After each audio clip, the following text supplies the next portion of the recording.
Mungkin butuh satu orang pegang mic-nya Pak. Ya. Ya. Oh, satu lagi untuk nyiram kan? Oke. Pak, satu untuk nyiram, satu untuk ini. Bukan nyiram ustadznya, nyiram. Ngambilin air.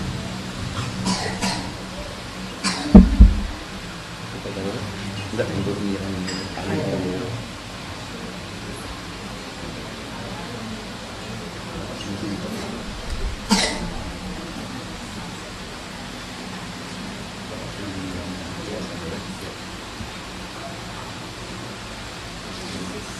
Jadi kita mulai dari awal ya, telapak tangan, Mak. Sedikit pelan-pelan aja Pak siramnya ya. Ini airnya itu dituang Pak ya. Dimulai sudah cukup. Air ini dimulai dari telapak tangan bagian depan. Ini ya, ditarik ke tangan kiri, narik ke tangan kanan di bawah sampai pergelangan. Kemudian yang kanan itu memutar di bawah kiri. Jadi mulai dari depan ya. Kemudian ini mempertemukan dua-duanya dan jari-jari kita masuk. Kemudian yang diantara ibu jari. Ini pergelangan ya. Jadi saya ulangi, ini. Kemudian ini baru satu kali ya. Kemudian kita masuk ke depan dan ini baru satu. Kemudian ini dua, ya. Kemudian baru tiga. Jelas ya. Ini perhatikan harus dimasukkan dan ini supaya semuanya kena air.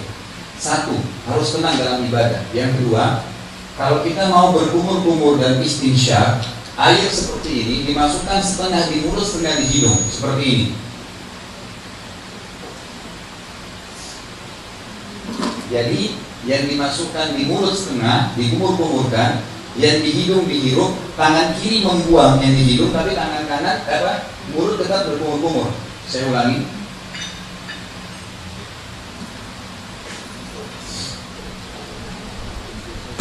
Jadi dianjurkan ini kumur-kumur, tentu lebih maksimal dari ini ya, dengan kumur-kumur. Dianjurkan seperti kumur-kumurnya memasuk, ini satu ya, jadi tidak dipisah, jangan mulut aja. Memang sunnahnya adalah memasukkan mulut dan hidung. Dan ini pada saat kumur-kumur, ini jari kita masukin dia di antara gusi. Dimasukin di antara gusi, dipastikan sudah. Biasanya Bapak Ibu kalau masukin jari di antara gusi itu akan ditemukan ada seperti lendir di sini, itu yang biasa membuat bau. Sehingga dikeluarkan.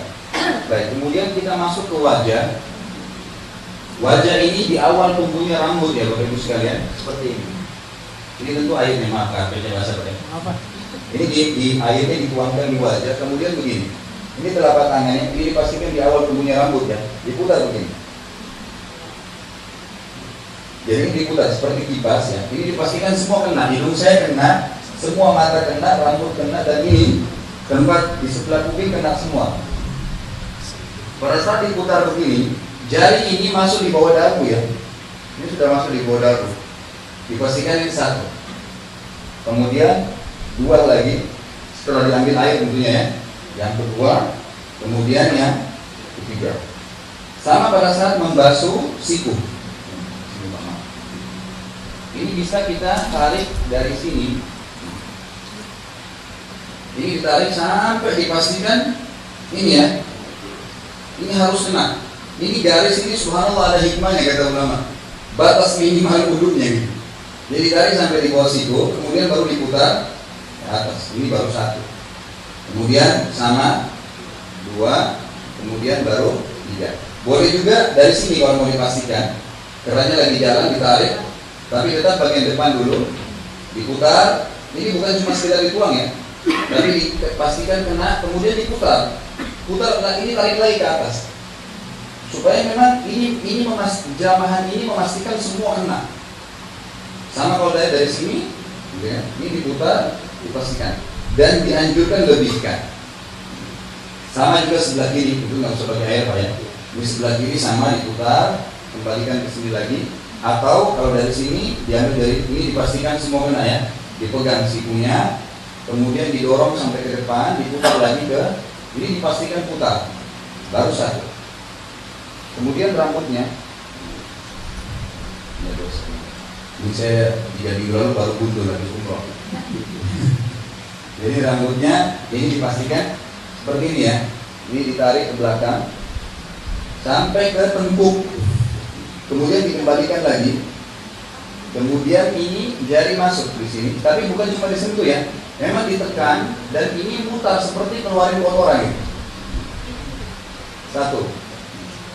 Nah kalau ibu-ibu tadi saya bilang atau yang panjang rambutnya itu diputar ke belakang, ini ditepuk-tepuk sampai ke depan, baru ini gitu. Gitu ya. Khusus untuk leher tidak pernah ada penyebutan riwayat.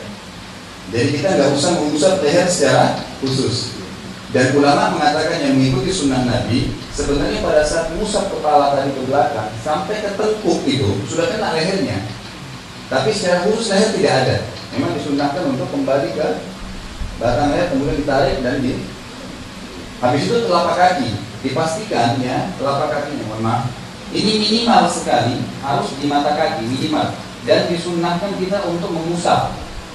Dipastikan semua jari-jari ini kaki disentuhkan dengan air sambil airnya mengalir. Jadi dilebihkan dari mata kaki minimal 3 kali kanan, 3 kali kiri. Boleh nggak masalah. Boleh tangan kanan, boleh tangan kiri. Dan intinya seperti itu cara wudhunya ya. Nah untuk lebih jelas masalah dalil, Bapak Ibu bisa kembali lagi ke buku tadi yang saya kasih gitu kan, yang dibagikan. Itu sudah dijelaskan hadisnya riwayat siapa di footnote-nya masing-masing gerakan yang saya ajarkan tadi. Sudah Pak.